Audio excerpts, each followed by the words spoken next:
Shalom Bapak Ibu Saudara yang terkasih. Mari kita datang kepada Tuhan saudara. Masuk lebih dalam lagi dalam pujian penyembahan kita. Haleluya Yesus.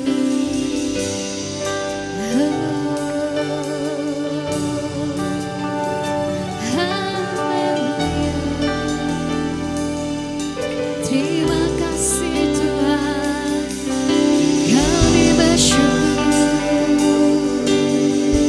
untuk kasih-Mu, untuk anugerah-Mu. Haleluya. Ya Basyarakat Engkau sungguh baik, Engkau sangat baik Tuhan. Kami menyembah-Mu, kami menyembah-Mu, kami tinggikan Engkau Tuhan.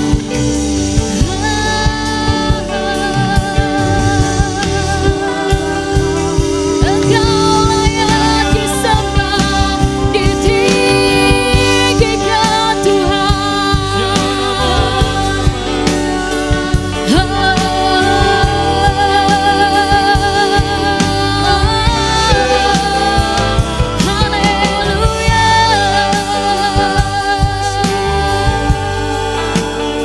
Yesus, terima kasih Tuhan.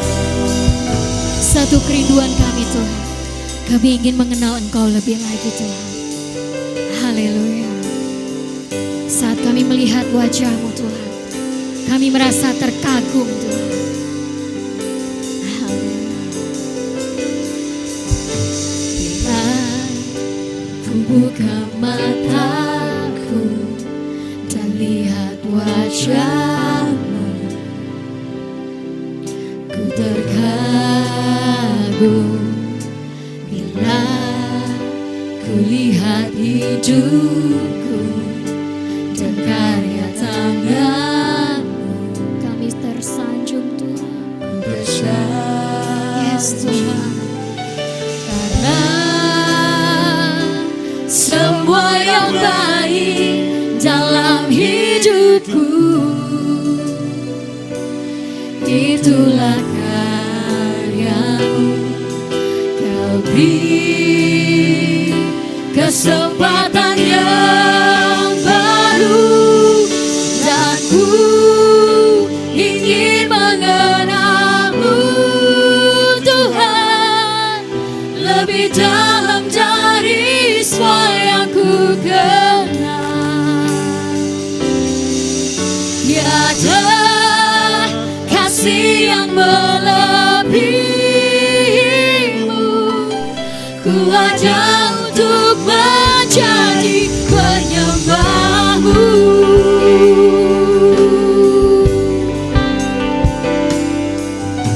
Bila ku buka mataku dan lihat wajah-Mu,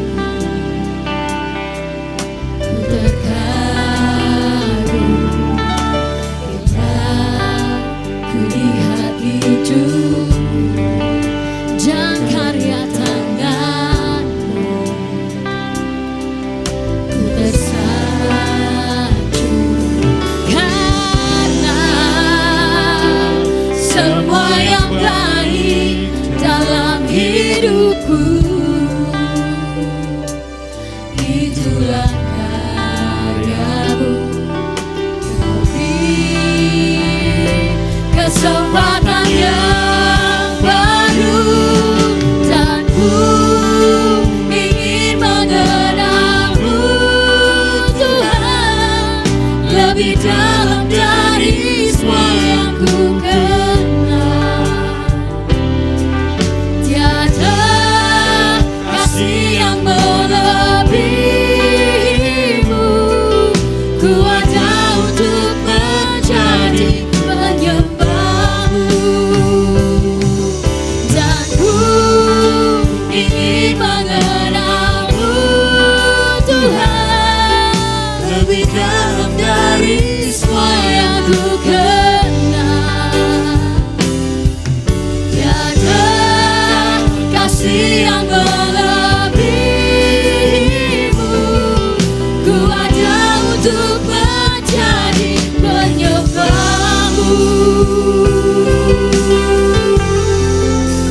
Kami ada untuk menyembah-Mu Tuhan. Haleluya. Mari saya undang Bapak Ibu Saudara untuk bangkit berdiri. Mari lebih dalam lagi sembah, diangkat tanganmu Saudara.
Kami mau mengenal Engkau lebih lagi Tuhan.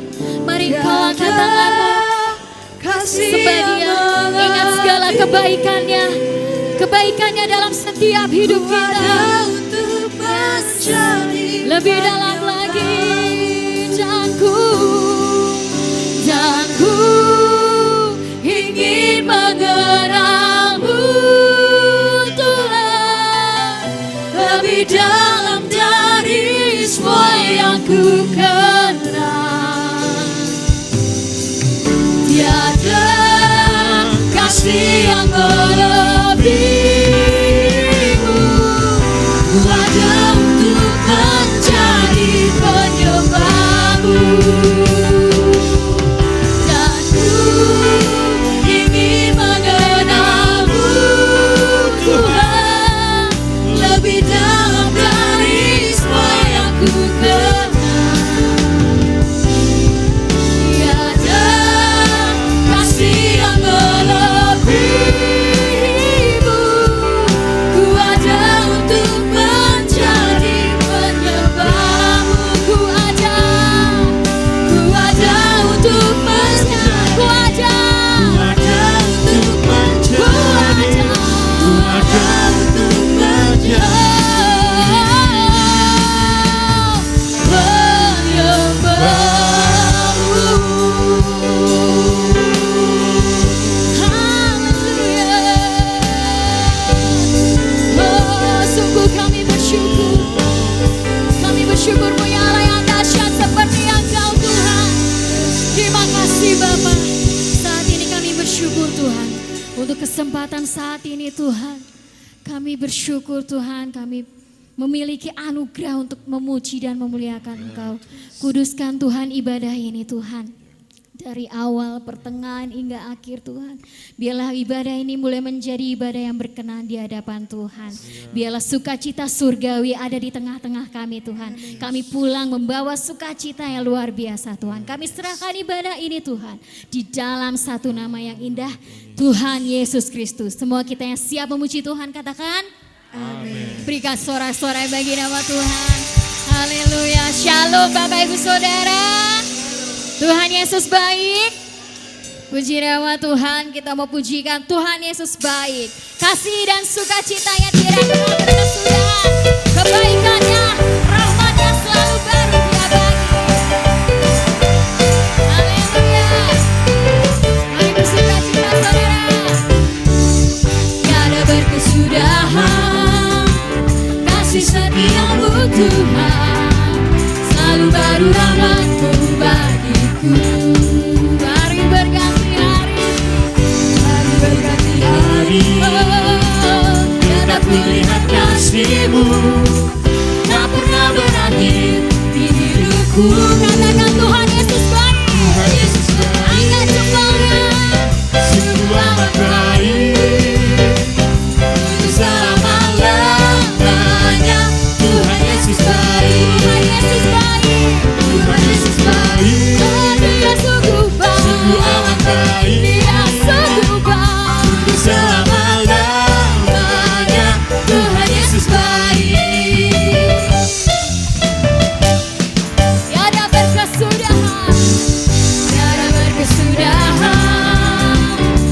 kasih setiamu Tuhan, selalu baru rahmat-Mu bagiku. Hari berganti hari, tetap kulihat kasih-Mu, tak pernah berakhir hidupku. Tuhan Yesus baik. Angkat jempolnya saudara. Mari kau yang merasakan kebaikan Tuhan. Selama-lamanya Tuhan Yesus baik. Katakan Tuhan Yesus baik. Tuhan Yesus baik. Oh Dia baik. Sungguh amat baik. Dia sungguh baik. Untuk selama-lamanya Tuhan Yesus baik. Lebih seru lagi. Tuhan Yesus baik. Angkat Sungguh jempolnya. amat baik. Haleluya. Untuk selama-lamanya Tuhan Yesus baik. Sekali lagi lebih semangat katakan. Tuhan Yesus baik. Oh Dia baik. Sungguh amat baik. Oh Dia baik. Untuk selama-lamanya Untuk selama-lamanya Untuk selama-lamanya Tuhan Yesus baik. Tuhan Yesus baik. Sungguh amat baik. Untuk selama-lamanya Tuhan Yesus baik. Tuhan Yesus baik. Tuhan Yesus baik. Sungguh amat baik. Untuk selama-lamanya Tuhan Yesus baik. Dari selama-lamanya. Dari selama-lamanya Untuk selama-lamanya. Sampai selama-lamanya. Sampai selama-lamanya Katakan sama-sama. Tuhan Yesus. baik. Haleluya. Berikan sorak-sorai bagi Tuhan. Silakan duduk Bapak Ibu Saudara. Puji nama Tuhan. Firman Tuhan berkata, setiap orang yang maju berjalan menabur, dia akan menuai dengan bersorak-sorai. Haleluya. Oh, mari tepuk tangan sahabat-sahabat saudara.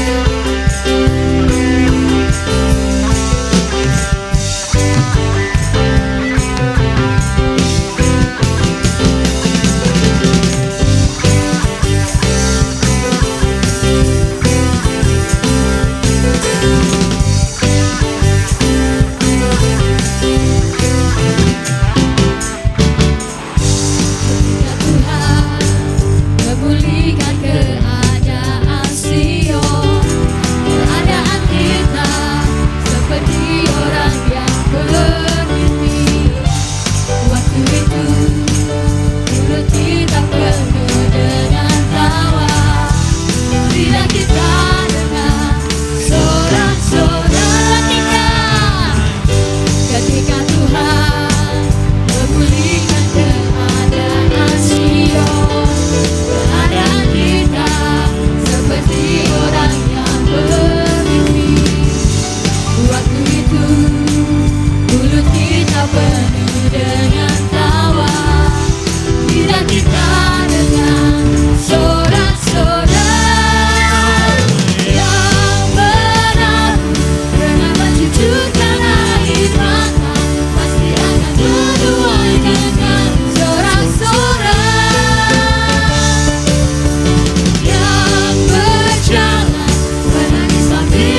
mencucurkan Yang air semangat mata, nyatakan dengan akan imanmu. menuai dengan sorak-sorai. Yang berjalan, Yang berjalan menangis sambil menabur benih, pasti pulang membawa berkat. sekarang kau pria saja yang menyatakan. Yang menabur dengan mencucurkan air mata, pasti akan menuai dengan sorak-sorai. Yang berjalan menangis sambil menabur benih, Haleluya. membawa berkat. Semua katakan. Yang menabur dengan mencucurkan air mata, pasti akan menuai dengan sorak-sorai. Yang berjalan, menangis sambil menabur benih, pasti pulang membawa berkat. Berkatnya pasti pulang membawa berkat. Berkatnya pasti pulang membawa berkat. Berkatnya.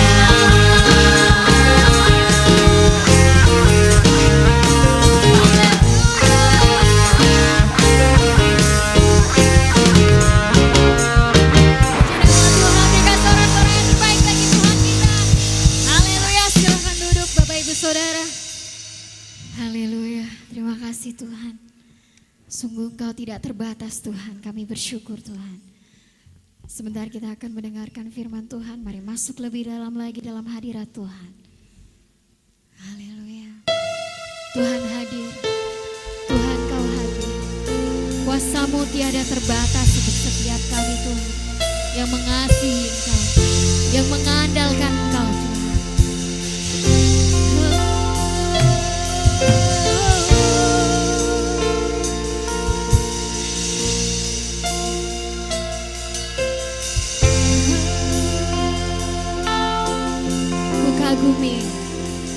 Ku kagumi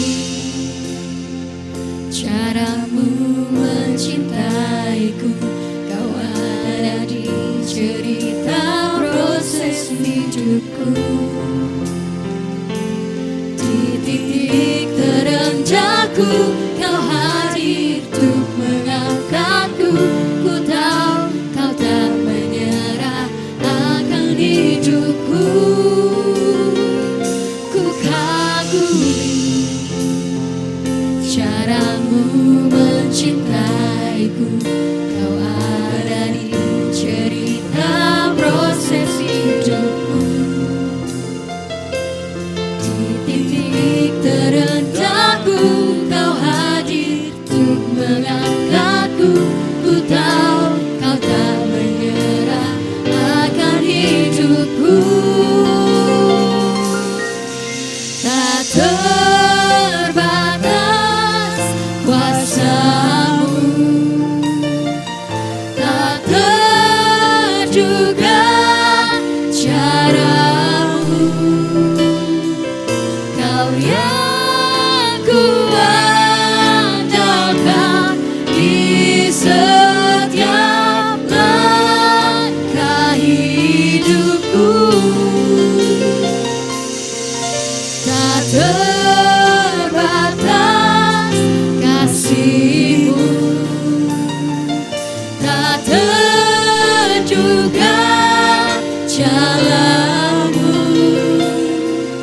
Kau yang ku percaya di segala musim hidupku. Nyatakan sama-sama, ku kagumi Engkau Tuhan. Ku kagumi caramu mencintaiku. Kau ada di cerita proses hidupku. Di titik terendahku Kau hadir untuk mengangkatku. Ku tahu Kau tak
Sungguh besar kasih-Mu bagi setiap kami ya Tuhan.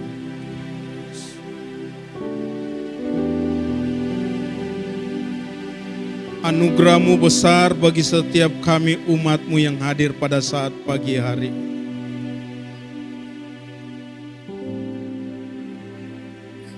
Ajar kami Tuhan untuk selalu mengingat akan kasih setia-Mu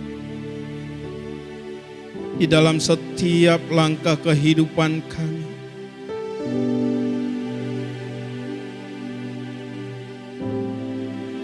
Tuhan, mampukan kami juga untuk senantiasa dapat menyatakan kasih-Mu itu bagi orang-orang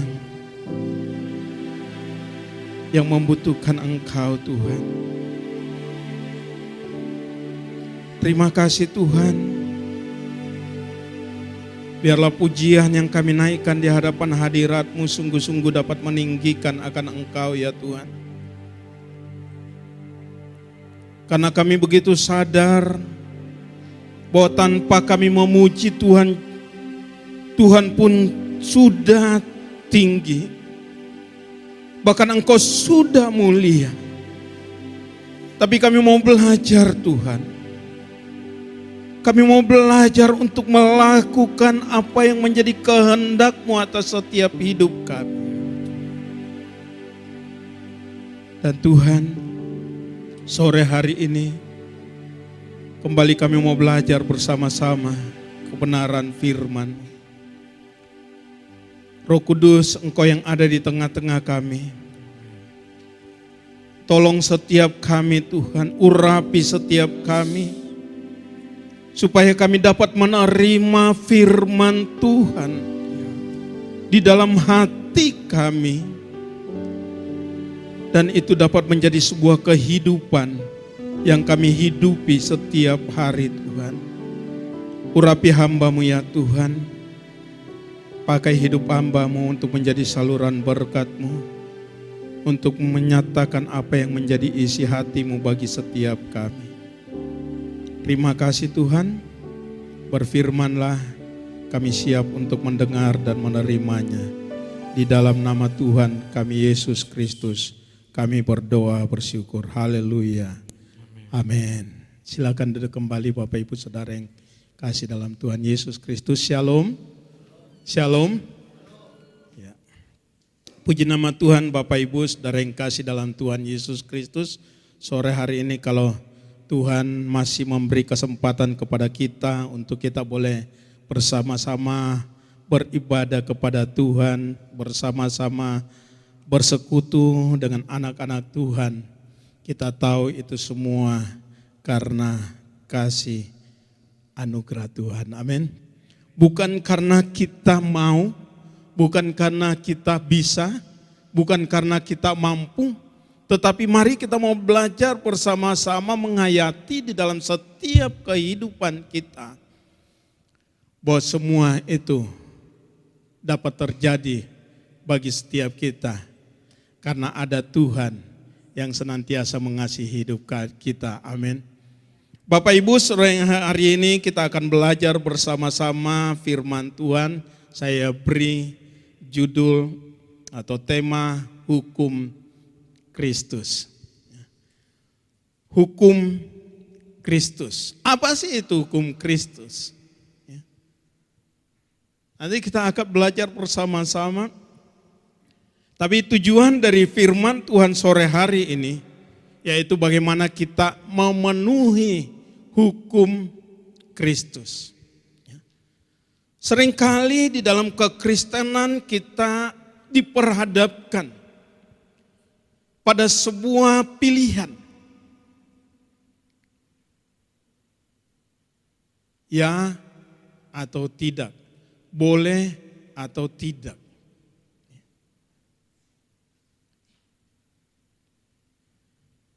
Tetapi di dalam Kristus kita tidak sedang menghadapi hal yang demikian.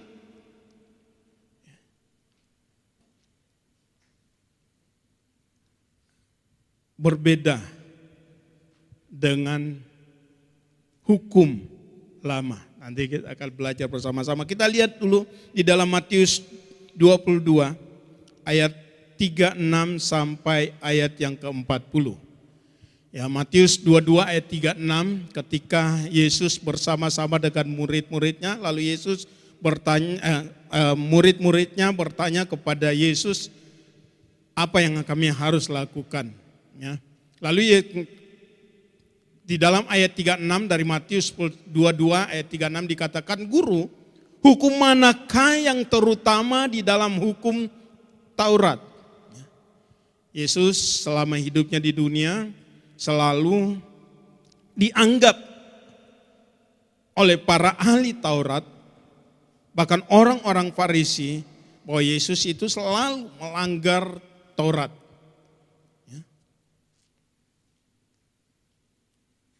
Mereka bertanya, hukum manakah yang terutama dalam hukum Taurat? Tapi perhatikan jawab Yesus kepadanya, kasihilah Tuhan Allahmu dengan segenap hatimu dan dengan segenap jiwamu dan dengan segenap akal budimu. Itulah hukum yang terutama dan yang pertama. Jadi hukum di atas segala hukum yang Yesus ajarkan, yang Yesus mau supaya kita sebagai orang yang percaya kepada Dia, percaya kepada Tuhan, Yesus mau supaya kita mengasihi. Yang dikatakan, kasihilah Tuhan Allahmu. Kasihilah Tuhan Allahmu dengan segenap hatimu, dan dengan segenap jiwamu, dan dengan segenap akal budimu. Dikatakan situ, itulah hukum yang apa? Itulah hukum yang terutama dan yang pertama. Tapi tidak berhenti sampai di situ. Lalu Yesus melanjutkan. Dan hukum yang kedua yang sama dengan itu ialah, yang sama dengan itu, sama dengan di atas. Nanti kita jelaskan ya. Perhatikan, dan hukum yang kedua yang sama dengan itu ialah kasihilah sesamamu manusia seperti dirimu sendiri. Pada kedua hukum inilah tergantung seluruh hukum Taurat dan kitab para nabi. Jadi Bapak Ibu Saudara yang kasih dalam Tuhan Yesus Kristus, di dalam kehidupan kita yang terutama itu adalah kasih kita kepada Tuhan. Tetapi bukan hanya kita kasih kita kepada Tuhan, tapi Tuhan mau juga kita mengasihi sesama. Perhatikan tadi dikatakan dan yang sama dengan itu. Bapak Ibu pernah mengingat waktu Yesus berkata kepada murid-muridnya, apa yang kamu lakukan kepada orang yang paling dianggap paling terkecil, itu sama seperti kamu melakukan kepadaku? Pernah baca gitu? Betul ya? Jadi apa yang kita lakukan kepada sesama kita, kepada orang-orang lain, ingatlah bahwa itu sama seperti kita lakukan untuk Tuhan. Jadi tidak mungkin, atau saya mau katakan mustahil kita mengatakan aku mengasihi Tuhan, walaupun kita pintar penyanyi, aku mengasihi Engkau Tuhan, ya kan? Sambil terus terseduh-seduh. Tapi jangan-jangan Tuhan bilang, apa benar? Katanya mengasihi aku, tetapi sesamamu saja engkau tidak kasihi. Jadi salah satu bukti bahwa kita mengasihi Tuhan, itu adalah kita mengasihi sesama kita. Katakan amin. Kalau sebagai anak Tuhan yang selalu mengatakan aku mengasihi Tuhan, tapi di mana-mana terdapat musuh.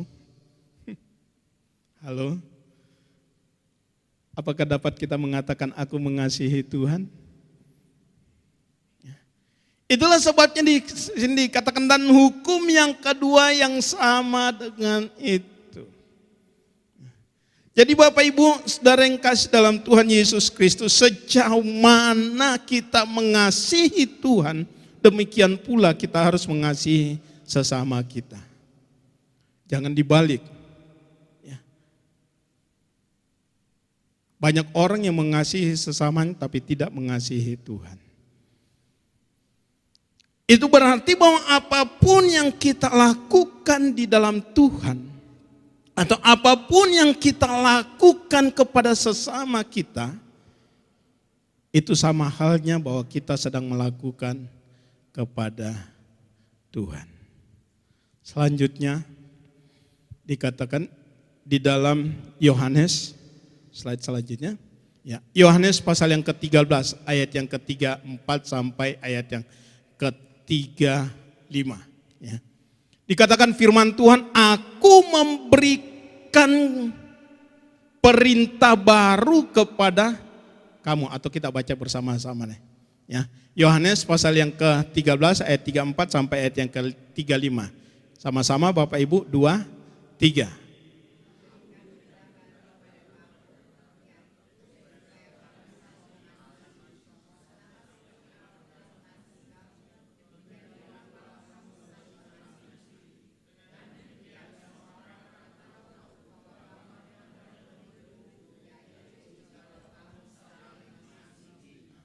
Amin. Perhatikan, dengan demikian semua orang akan tahu bahwa kita adalah murid-murid Tuhan. Kalau apa? Kalau kamu saling mengasihi. Jadi kita tidak perlu buat papan nama, ya, murid Tuhan, jalan kemana-mana. Kita tidak perlu memperkenalkan diri, saya anak Tuhan, saya pendeta. Tidak perlu kita memperkenalkan dan melakukan hal itu. Sebagai anak Tuhan kita hanya cukup apa? Saling mengasihi. Kalau kita hidup di dalam kasih, dikatakan demikianlah orang akan tahu, ya, bahwa kamu adalah benar-benar muridku. Jadi hukum Kristus itu sama dengan hukum kasih. Ya. Hukum kasih. Ya. Jadi hukum Kristus bukan karena kita melakukan sesuatu lalu kita mendapatkan. Orang melakukan sesuatu supaya, ya, kita beribadah supaya atau karena. Hukum Kristus bukan hukum supaya, tapi karena. Bapak Ibu, kita beribadah kepada Tuhan sore hari ini karena kita sadar bahwa Tuhan sudah mengasihi kita. Bukan kita beribadah supaya kita dikasihi Tuhan.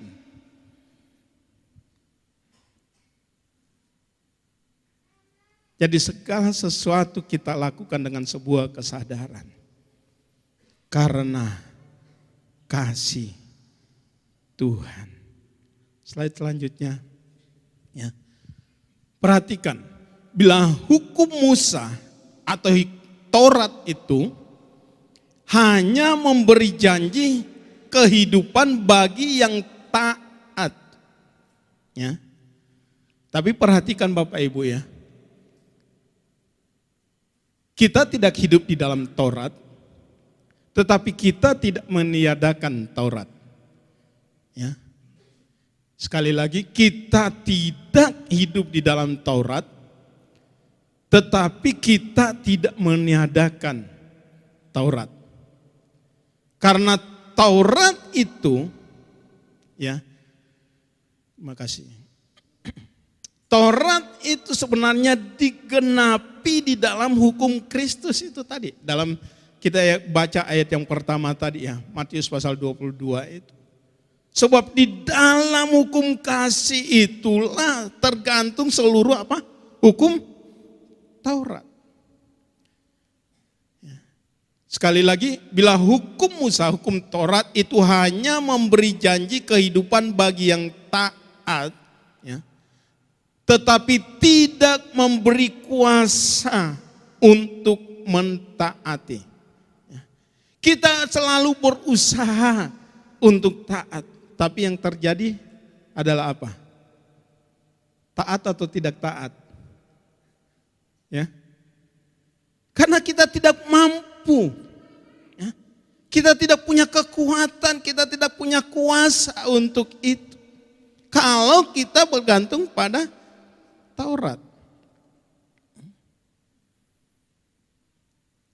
Lalu selanjutnya hukum Musa juga mendorong taat karena takut dihukum. Saya taat jangan-jangan ya tadi supaya saya tidak kena hukuman.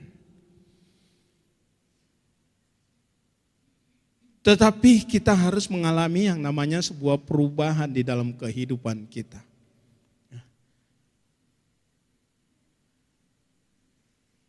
Bapak Ibu, ketika saya beri contoh, saya enggak usah jauh-jauh ya. Ketika kita melakukan sesuatu, contohnya kalau Bapak Ibu datang beribadah ke tempat ini, ya, apa motivasinya? Ya, supaya tidak dicari Pak Jeffrey.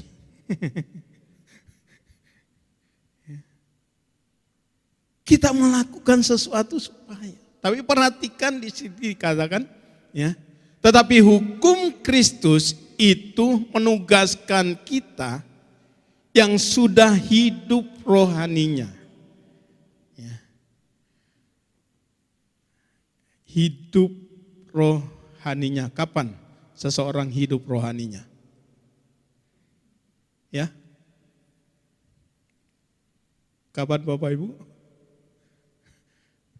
Saat kita percaya dan menerima Yesus Kristus, roh kita itu dihidupkan. Ya, kita lahir baru. Dan bagaimana supaya roh kita itu terus hidup, kita harus memberi kesempatan kepada Roh Kudus untuk selalu memimpin, menguasai kehidupan kita. Yang sudah hidup rohaninya untuk mengasihi ya, oleh kuasa Roh Kudus. Jadi Bapak Ibu Saudara, ketika kita mau belajar untuk mengasihi, bukan dengan kekuatan kita, ya, bukan dengan kekuatan kita. Setiap Rasul Paulus bersaksi, ya, setiap kali aku mau melakukan sesuatu yang baik, apa yang terjadi? Apa yang dilakukan? Yang jahat. Karena hidup kita tidak punya kemampuan untuk dapat melakukan itu kecuali kalau kita terus memberikan hidup kita untuk dikuasai, dipimpin oleh Roh Kudus. Itulah yang memampukan kita. Sore hari ini kita akan belajar bersama-sama di dalam Galatia 6 ayat 1 sampai ayat yang ke-10. Surat Galatia pasal 6 ayat 1 sampai ayat yang ke-10, nanti Bapak Ibu Saudara bisa baca di rumah ya. Kita akan membahas satu persatu apa yang Tuhan ingin ya kita lakukan. Hukum Kristus di dalam Galatia pasal 6 inilah kita bisa menerapkan ya, mengaplikasikan hukum Kristus itu di dalam setiap kehidupan kita. Di dalam Galatia pasal 6 ini ayat 1 sampai 10 ada 3 hal yang saya sudah siapkan, saya dapatkan di sana. Yang pertama, tidak menghakimi orang lain. Ya.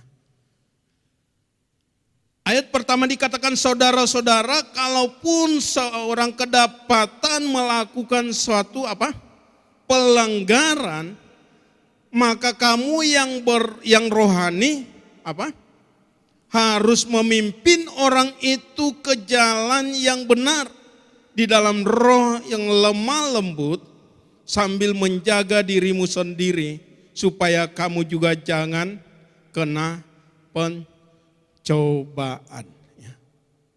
Kamu yang rohani harus memimpin. Dengan kata lain adalah memulihkan. Bapak Ibu, di dalam gereja, ya coba kita lihat. Misalnya gini ya, kalau ada saudara kita yang bersalah, apa yang terjadi? Apa yang sering kita lakukan? Atau melakukan kesalahan. Ya.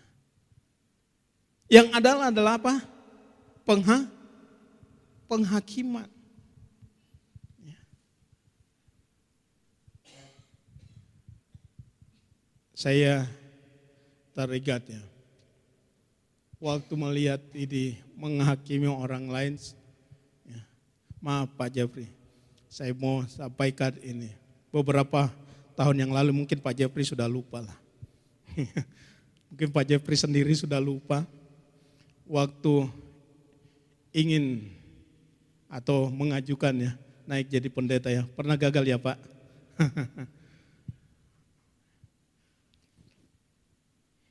Ada orang-orang melihat, wah kesalahan ini, Pak Jeffrey tidak layak. Ada lagi hamba Tuhan, tidak layak. Dia yang seperti ini, dia seperti ini. Ya saya juga minta maaf Pak Jeffrey, saya tidak bisa memperjuangkan waktu itu. Ya. Apanya yang tidak layak, saya sudah katakan, apanya yang tidak layak, aturan semua sudah ada. Cuma dilihat masa lalunya. Saya mengatakan dulu naik PDP, PDM nggak ada masalah, dari permasalahkan gitu. Ya, mau naik PDT lalu diungkit. Seringkali di dalam gereja menjadi sebuah penghakiman. Padahal Tuhan mengatakan apa? Saudara-saudara, kalaupun seorang kedapatan melakukan sesuatu pelanggaran, maka kamu yang rohani harus menghakimi mereka. Di dalam gereja semua tempat adalah orang-orang kudus. Ya. Orang-orang kudus. Kemarin ada orang yang baru melakukan pelanggaran, semua mata masuk ke gereja, mata mulai memandang dia. Ya. Sampai orang yang bersalah itu terus menunduk. Ya. Karena menunduk jalan terus nabrak.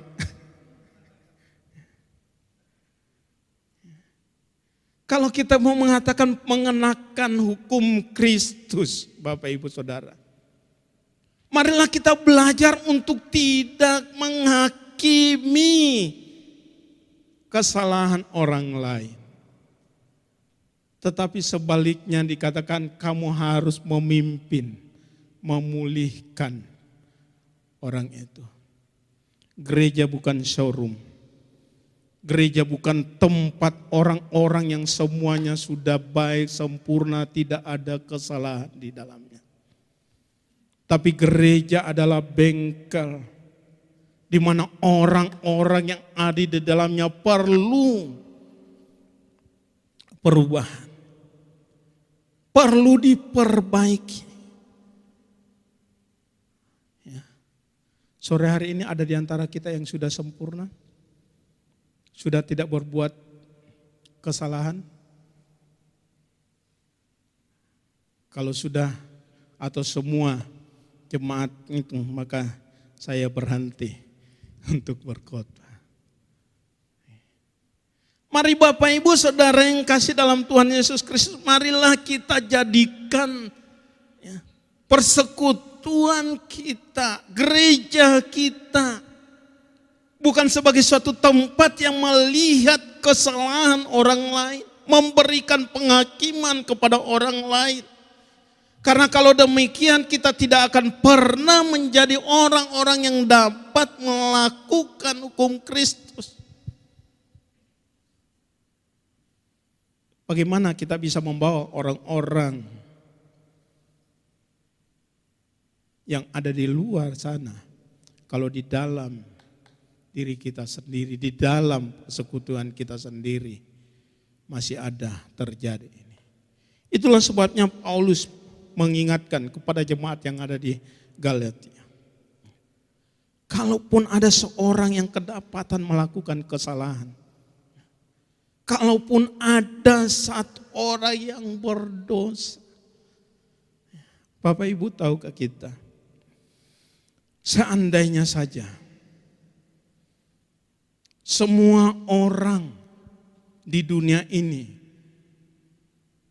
sudah baik, sudah benar, tapi masih ada satu orang saja yang masih berdosa. Apakah kira-kira Yesus tidak mengasihi mereka? Saya percaya bahwa Yesus tetap mengasihi. Karena Yesus ingin semua orang diselamatkan. Itulah hatinya Tuhan. Hati yang penuh dengan kasih. Kenapa banyak orang tidak betah di dalam gereja? Karena mereka merasa bahwa gereja adalah tempat penghakiman. Gereja adalah orang-orang kudus. Memang kita sedang mengarah kepada kekudusan.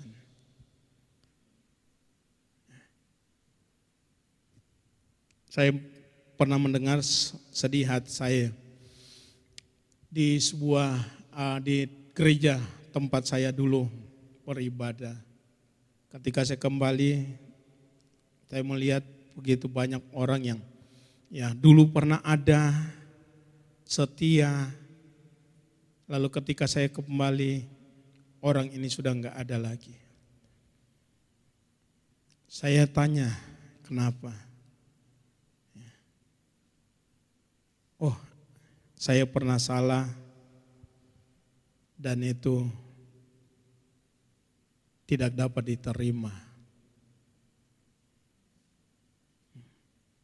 Ada orang yang pernah melayani, lalu kemudian tidak melayani lagi. Kenapa? Karena hanya salah pakaian. Ya memang kita harus ada aturan-aturan tetap ada di dalam gereja. Tetapi bukan berarti bahwa ketika seseorang melakukan kesalahan lalu kita, kamu tidak layak, kamu tidak layak. Ya. Tidak menghakimi orang lain. Perhatikan Matius 7 ayat 1 dan ayat 2 mengatakan gini. Jangan kamu menghakimi supaya kamu tidak dihakimi. Karena dengan penghakiman yang kamu pakai untuk menghakimi orang lain, kamu akan dihakimi. Dan ukuran yang kamu pakai untuk mengukurkan kepada orang lain, itu akan diukurkan kepadamu. Jadi Bapak Ibu, mari kita belajar bersama-sama di dalam menerapkan hukum Kristus, hukum kasih itu. kita tunjukkan bahwa kita tidak sedang menghakimi. Ya. Seringkali firman Tuhan mengatakan bahwa apa? Kuman ya, di seberang lautan nampak, tapi balok di depan mata tidak tampak. Sesuatu yang kecil, kesalahan yang dilakukan oleh orang lain, wah itu sangat-sangat besar kesempatan bagi kita untuk dapat, nah ini dia. Tetapi ketika kita salah, kita berusaha untuk menutupi diri kita. Ya. Menutupi kesalahan kita bagaimana supaya tidak tampak. Kenapa itu terjadi? Apakah itu tanda kita sebagai anak-anak Tuhan? Apakah itu tanda kita sebagai orang-orang yang hidup di dalam kasih? Jadi orang yang hidup dalam hukum Tuhan, hukum Kristus, hidupnya penuh kasih. Bapak Ibu, bukan berarti bahwa kita sedang berkompromi dengan dosa. Ya. Tuhan kita itu sangat benci kepada dosa, tetapi Dia mengasihi orang yang berdosa. Amin. Ya. Dia mengasihi Bapak Ibu Saudara dan saya. Siapakah kita? Ya. Apakah kita melebihi Tuhan? Mari kita mau belajar bersama-sama untuk terus menerapkan hukum kasih dengan tidak menghakimi. Perhatikan yang kedua adalah bertolong-tolong menanggung beban. Nah ini menarik, ini bukti kasih di dalam setiap kita. Ya. Bertolong-tolonganlah menanggung bebanmu, demikianlah kamu memenuhi hukum Kristus, memenuhi hukum Kristus. Jadi Bapak Ibu, ketika kita hidup di dalam hukum Kristus, kita memenuhi hukum Kristus, ada sebuah tindakan nyata yang kita perlu lakukan. Bukan untuk diri kita sendiri. Ya. Kalau dikatakan di sini bertolong-tolonganlah. Kira-kira kalau ada kata ini untuk siapa Bapak Ibu? Ya? Untuk orang lain. Untuk sama kita. Bertolong-tolonganlah. Di sini Tuhan mau mengingatkan kepada setiap kita supaya kita juga bisa saling memperhatikan satu dengan yang lain. Tidak hanya memperhatikan diri kita sendiri, yang penting saya sudah dipuaskan, cukuplah. Enggak. Tidak peduli orang lain menderita, tidak peduli orang lain susah, yang penting saya happy. Yang penting saya senang. Ya, saya menuliskan di sini Bapak Ibu, beban itu tidak akan menjadi semakin ringan atau semakin berat.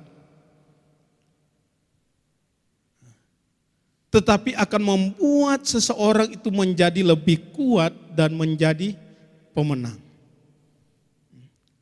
Beban, ini saya barbel ya. Orang yang angkat besi ya, Pak Jaya. Barbel itu, beban itu benda mati. Dia tidak akan pernah bertambah, tidak akan pernah berkurang kalau tidak ada yang menambahkan. Tapi Bapak Ibu, ketika pertama kali kita mengangkat 50 kilo, kalau 50 kilogram, Pak Jeffrey masih bisa ya? Pak satu tangan katanya, luar biasa. Pak Jaya bisa 50 kilo Pak Jaya, saya kayaknya nggak bisa. Ya. Tapi perhatikan di sini Bapak Ibu. Beban itu tidak akan pernah berkurang, tidak akan pernah bertambah. Tetapi beban itu dapat menjadikan seseorang kuat. Awalnya kita tidak bisa mengangkat, tapi kalau kita terus berlatih, dan pada akhirnya kita bisa mengangkat. Kenapa itu bisa terjadi? Bisa nangkap sini? Bebannya tidak dikurangi, bebannya tidak ditambah. Ya. Tapi karena kita terus melakukan, maka kita akan diubahkan dari orang yang tidak mampu mengangkat beban itu menjadi orang yang kuat, orang yang mampu. Dan pada akhirnya akan menjadi orang yang menang. Itulah sebabnya Tuhan mengatakan bertolong-tolonganlah. Ya. Tidak hanya tolong, bertolong-tolongan. Saya lihat di situ bahwa ini sebuah tindakan yang terus-menerus yang kita perlu lakukan di dalam kehidupan kita. Ya. Dan itu sudah menjadi sebuah bukan hanya menjadi sebuah teori Bapak Ibu. Ketika kita belajar untuk menerapkan itu. Ya. Beberapa bulan yang lalu, mungkin juga ada jemaat Tuhan yang tahu di tempat ini. Ada jemaat yang beribadah di tempat kami. Pada saat itu saya sedang ada di Tasik. Kebetulan pelayanan di Tasik. Lalu sementara ibadah ada berita yang tidak mengenakan.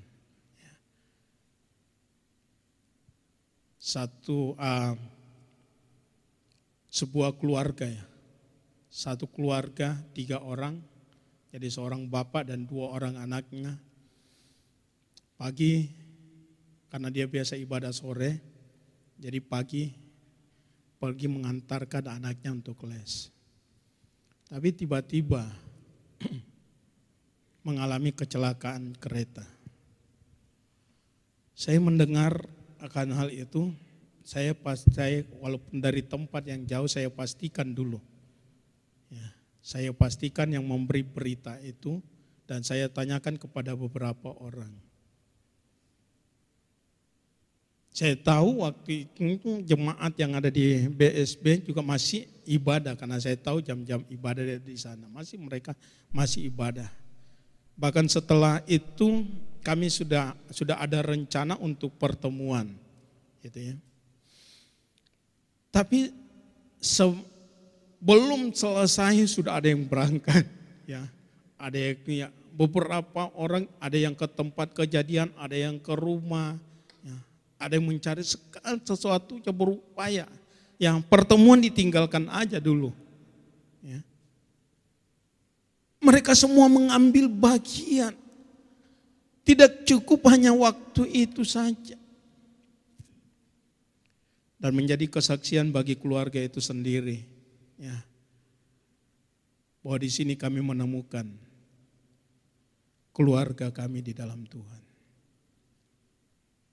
Keluarga secara jasmani enggak langsung datang.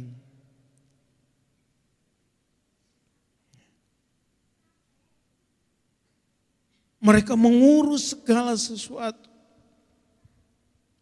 Dan di situ mereka mendapatkan sebuah kekuatan, mendapatkan penghiburan. Firman Tuhan itu ya dan amin Bapak Ibu. Kalau kita mau belajar untuk mempraktekkan itu.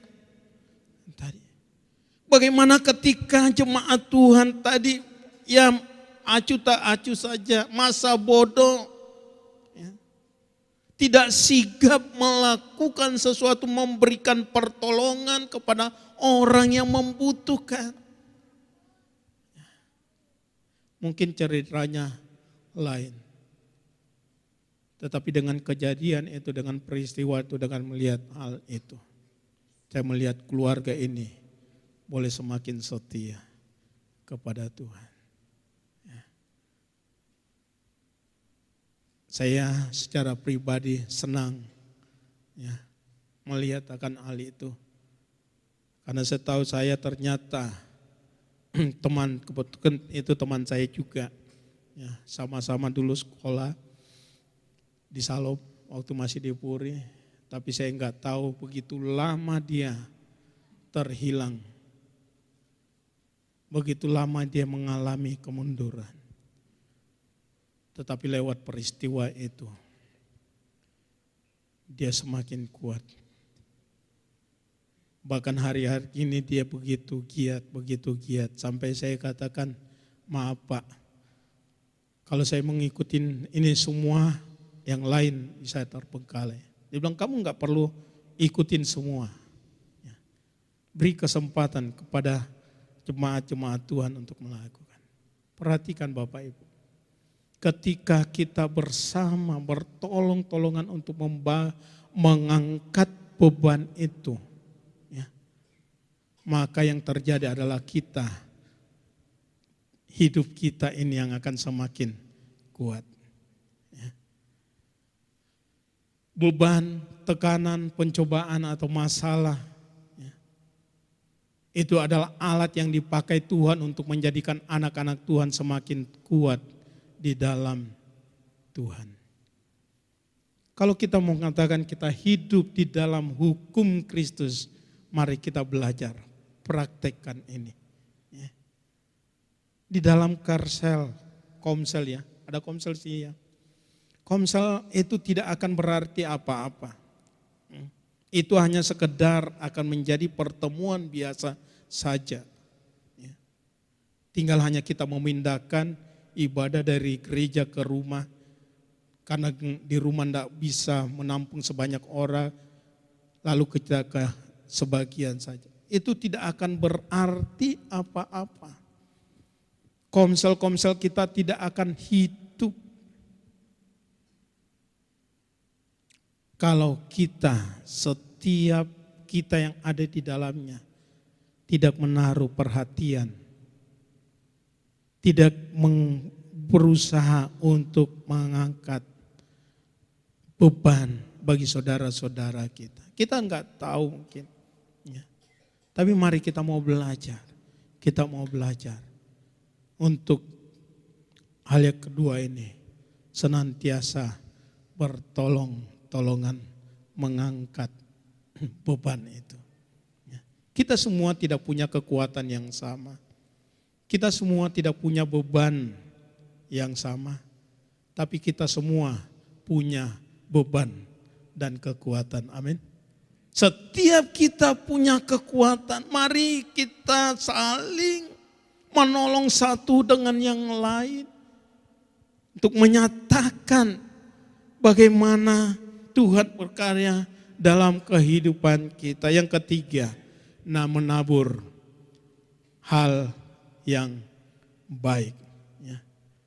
Pujian tadi yang apa? Menabur dengan mencucurkan air mata. Bapak Ibu tidak harus sampai menabur mencucurkan air mata. Tapi kalau kita mau melakukan saja penaburan, ya, lakukan saja penaburan. Tidak, saya katakan tidak usah sampai mencucurkan air mata. Ya. Tapi kita belajar saja. Perhatikan di dalam ayat yang ke-7. Jangan sesat, Allah tidak membiarkan dirinya dipermainkan. Karena apa yang ditabur orang itu juga yang akan dituainya. Hukum kita mengenal di dalam Kristus, hukum tabur tuai. Apa yang ditabur orang itu juga yang akan dituainya. Jadi kalau kita menabur, pasti menuai. Amin. Kalau kita tidak menabur, apa yang kita mau tuai? Ya. Tapi mari kita mau belajar bersama-sama karena ternyata taburan ini ada dua hal di situ dikatakan. Ya. Sebab barang siapa menabur dalam dagingnya, ia akan menuai apa? Kebinasaan dari dagingnya. Jadi kita memang perlu menabur, tapi jangan kita menabur di dalam daging, di dalam keinginan-keinginan yang tidak sesuai dengan keinginan daripada Allah kita. Ya. Itu pasti akan menuai kebinasaan dari dagingnya. Tetapi barang siapa menabur di dalam roh, ia akan menuai apa? Hidup yang kekal dari roh itu. Jadi prinsip sini yang perlu kita terapkan, kita belajar untuk menabur. Ya. Bapak Ibu, ketika kita belajar berbicara tentang menabur, itu tidak identik, tidak sama dengan pemberian uang kita. Walaupun itu adalah bagian dari taburan kita. Karena ketika orang berbicara tentang menaburan mulai banyak. Sebentar lagi itu dia bicara tentang uang gitu ya. Bapak Ibu, penaburan itu bukan hanya melulu, bukan hanya semata-mata uang. Ya. Walaupun itu adalah bagian yang harus kita lakukan. Ya. Perhatikan selanjutnya dikatakan, janganlah kita jemu-jemu berbuat baik, karena apabila sudah datang waktunya, ya, kita akan menuai. Jika kita tidak menjadi lemah. Karena itu selama masih ada kesempatan bagi kita, marilah kita berbuat baik ya, kepada semua orang, tetapi terutama kepada kawan-kawan kita seiman. Jadi penaburan kita tabur yang baik. Mari di dalam kehidupan kita bersama-sama, kalau kita melakukan sesuatu, ya, ada orang mengatakan, ya tidak perlu berbuat baik. Kita diselamatkan bukan karena perbuatan baik kita. Maka kita tidak perlu berbuat baik. Bapak Ibu perhatikan, orang Kristen harus berbuat baik. Ya. Kita berbuat baik karena kita sudah diselamatkan, bukan supaya kita diselamatkan. Kalau kita mengatakan kita lahir dari Allah, kita hidup di dalamnya itu apa? Di dalam perbuatan-perbuatan baik.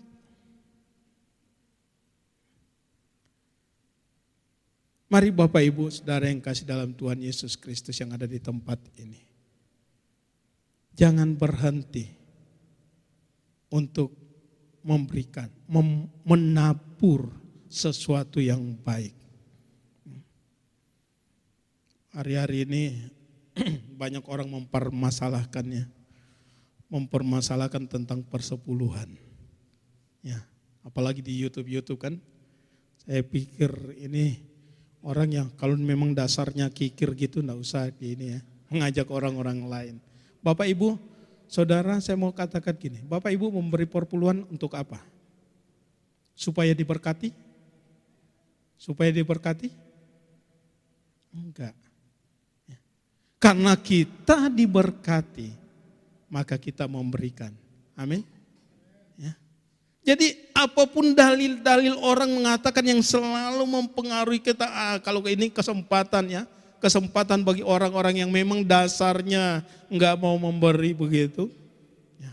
Lihat tuh pendeta itu mengatakan seperti ini, terkenal loh. Ya. Mari kita melakukan sesuatu atas dasar kasih. Ya. Kalau kita melakukan sesuatu, melakukan penaburan atas dasar kasih, ya, maka itu tidak menjadi sebuah hal yang berat, memberatkan hidup kita. Amin. Ya, itu akan menjadi kesukaan bagi kita. Ya. Di dalam 2 Korintus, kita baca ayat ini bersama-sama ya. 2 Korintus 9 ayat 6 sampai ayat yang ke-8 Bapak Ibu. Bisa ya? Kelihatannya?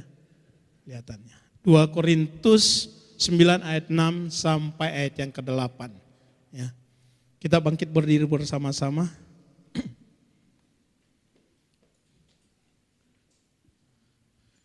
Kita baca ayat ini 2, 3.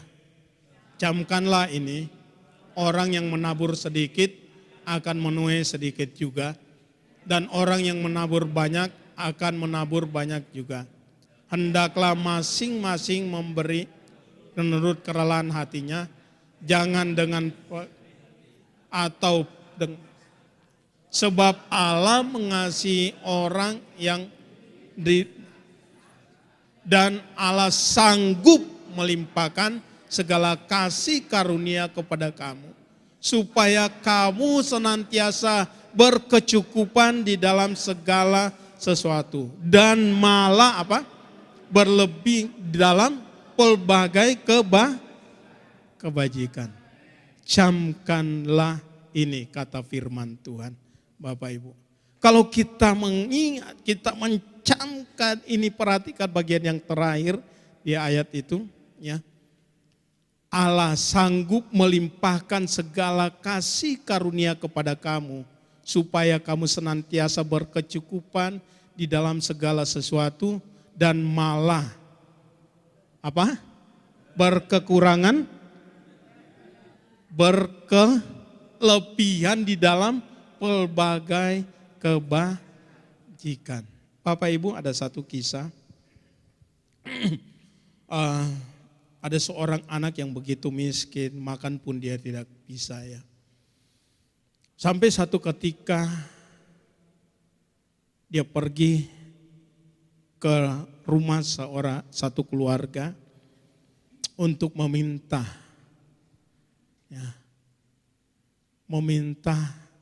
ke keluarga itu.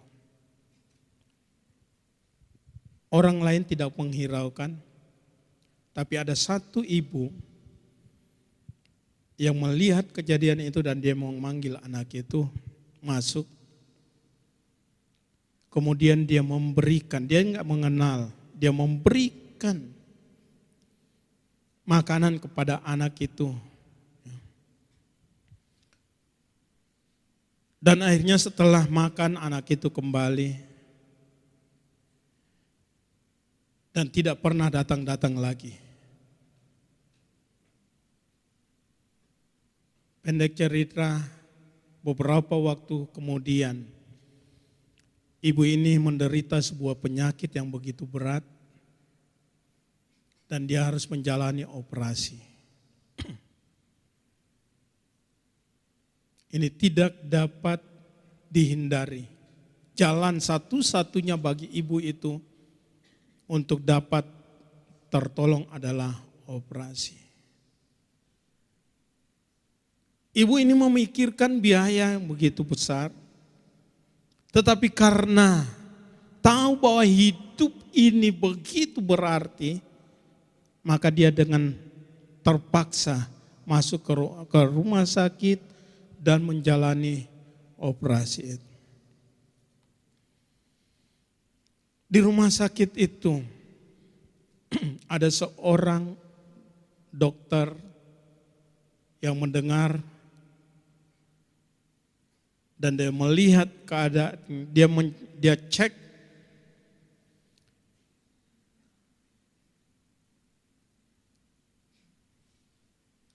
dan dia harus melakukan operasi itu. Operasi berjalan dengan lancar dan berhasil. Tetapi masalah belum selesai sampai di situ. Ketika selesai ibu ini menjalani operasi, dia sudah sehat, dia sudah sembuh. Yang dipikirkan lagi adalah biaya operasi yang begitu besar. Ya.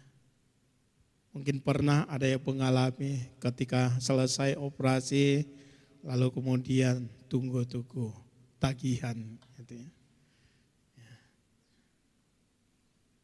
Betul, dari pihak rumah sakit memberikan tagihan, ibu ini tagihannya. Dilihat tagihan itu, ya silakan duduk dulu.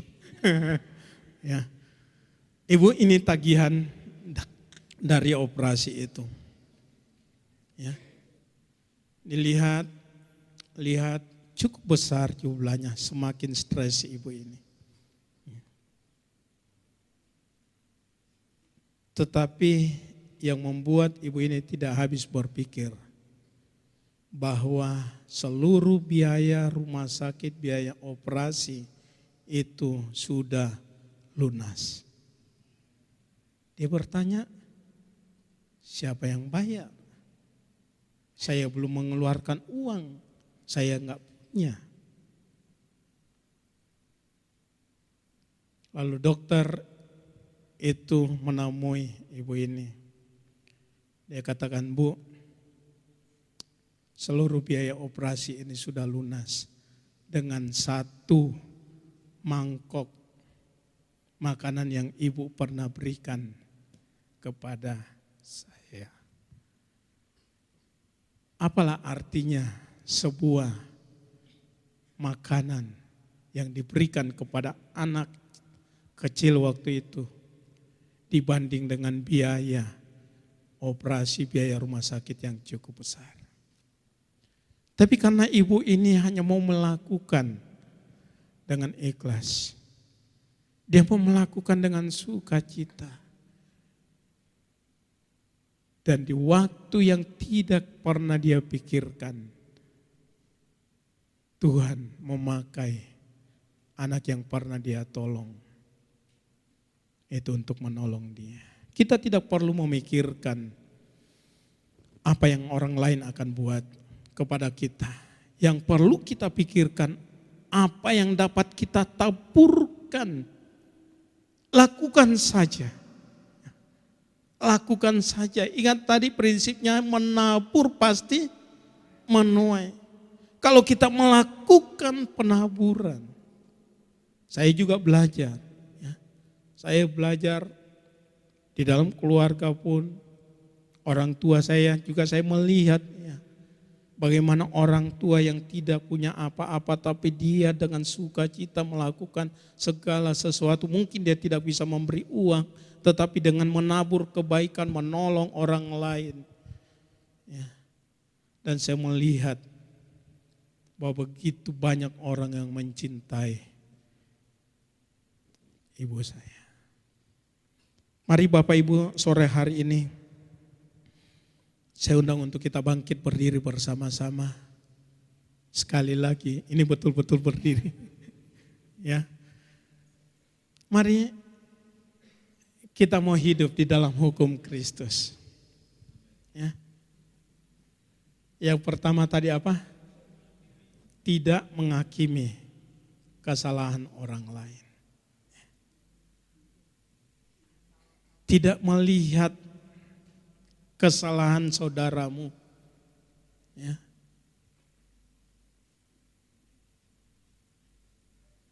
Tapi mari kita mau lihat sesuatu yang baik dari orang itu. Saya undang para pemusik dan singers untuk bisa ke depan. Yang kedua tadi, mari kita mau belajar untuk bertolong-tolongan. Menanggung apa? Bebanmu. Berikan perhatian kepada satu dengan yang lain. Ya. Mungkin ada yang tidak bisa datang ke gereja karena tidak ada kendaraan, padahal itu di samping rumah kita. Itu salah satu contoh hal yang kecil. Daripada kita berangkat sendiri kan tetap kosong kan? Ya. Tetap kosong kan? Bensinnya tetap sama kan? 1 orang dengan 2 orang naik kira-kira sama nggak? Kalau yang punya mobil 1 orang dengan 10 orang kira-kira bertambah enggak bensinnya kalau kita menolong orang itu? Enggak kan? Kita tidak akan pernah berkekurangan saat kita memberikan pertolongan kepada orang lain. Ya. Dan yang ketiga tadi apa? Belajar untuk menabur segala sesuatu yang baik. Kita percaya bahwa kita semua ada karena kasih Tuhan. Karena Yesus yang telah mengasihi kita dan sampai hari ini pun Dia mengasihi kita. Yesus yang begitu rupa mengasihi kita telah menjadi teladan bagi kita anak-anak. Mari kita pun sebagai anak-anak Tuhan, kita mau belajar bersama-sama untuk hidup di dalam hukum Kristus. Haleluya. Biar anugerah Tuhan itu senantiasa mempesona kehidupan kita. Kita nyanyikan angkat pujian ini.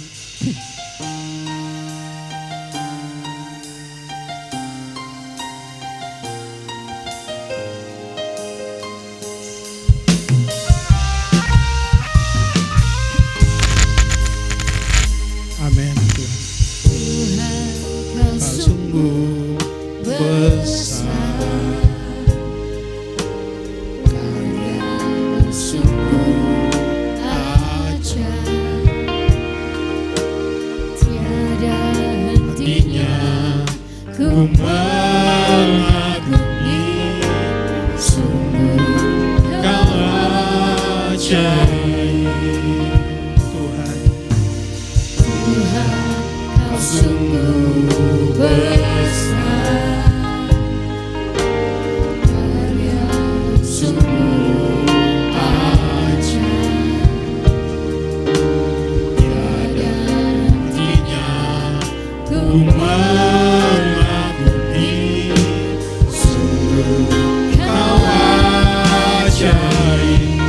bersama-sama selalu bersyukur kepadamu Tuhan, anugerah-Mu mempesonaku,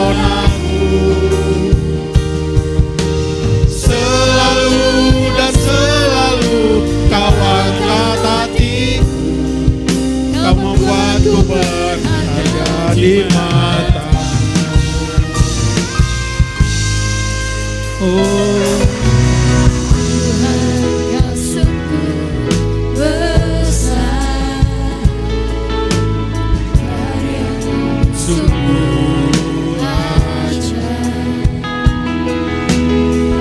tiada hentinya ku mengagumi, sungguh kau ajaib. Ku mau selalu bersyukur kepadamu Tuhan, anugerah-Mu mempesonaku,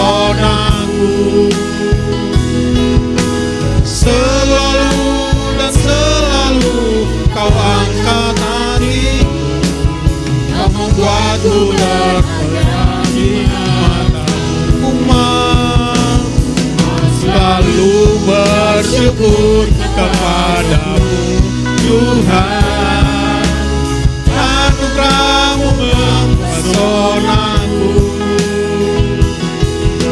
selalu dan selalu Kau angkat hatiku, Kau membuatku berharga di mata-Mu. Ku berharga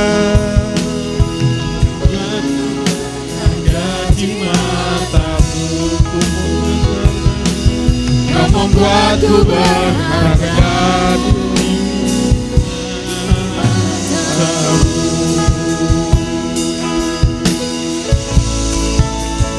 Glory, haleluya.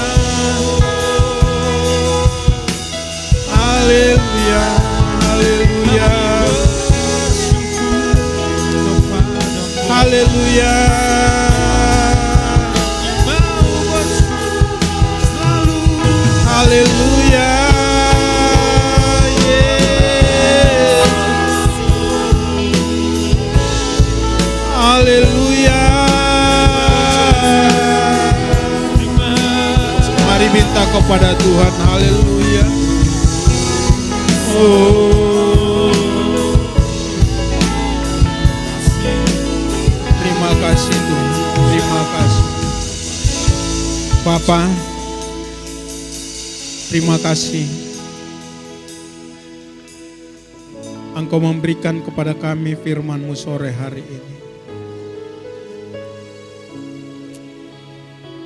Sebagai orang-orang yang Engkau telah kasihi, kami pun mau belajar untuk hidup di dalam hukum-Mu ya Tuhan. Hukum kasih itu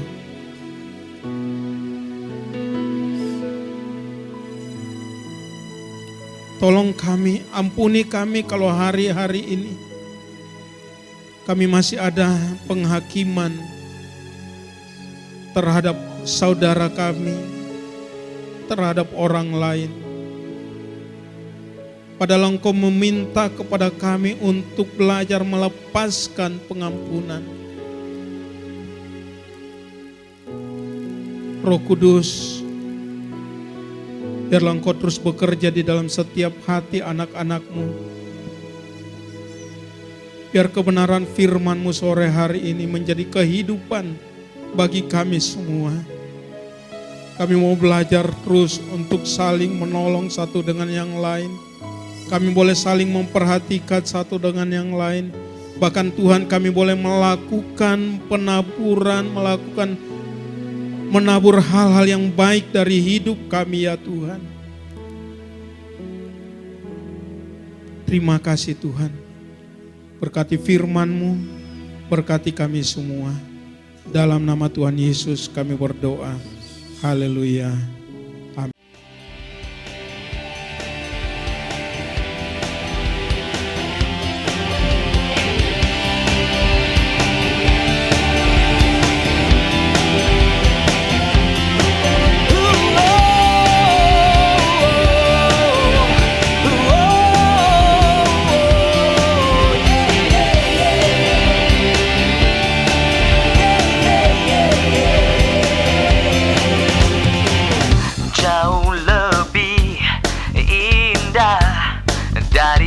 Yang mulia, nama-Mu berharga bagi hidupku.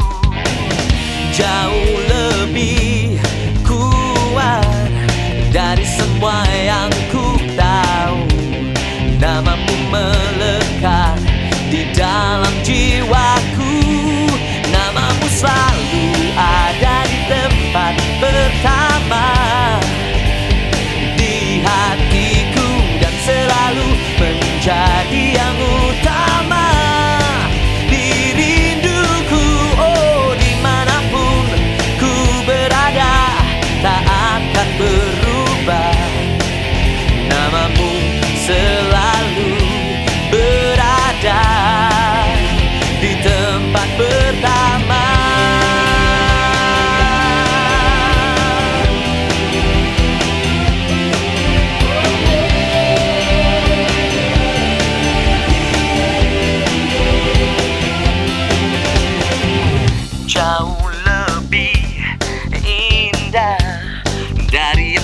Yang mulia, nama-Mu berharga bagi hidupku.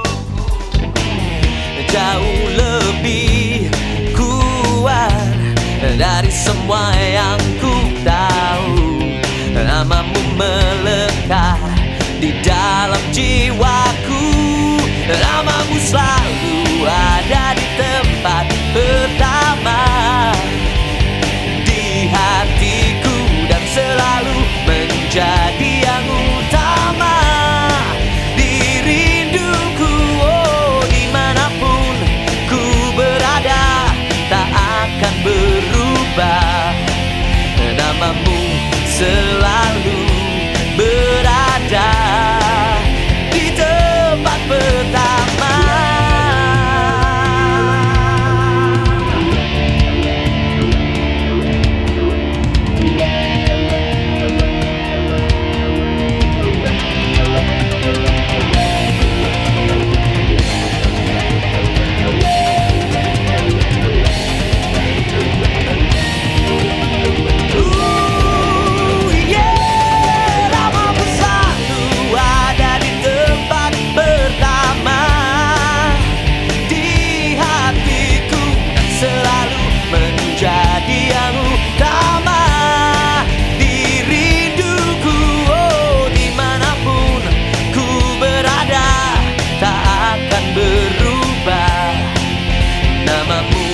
selalu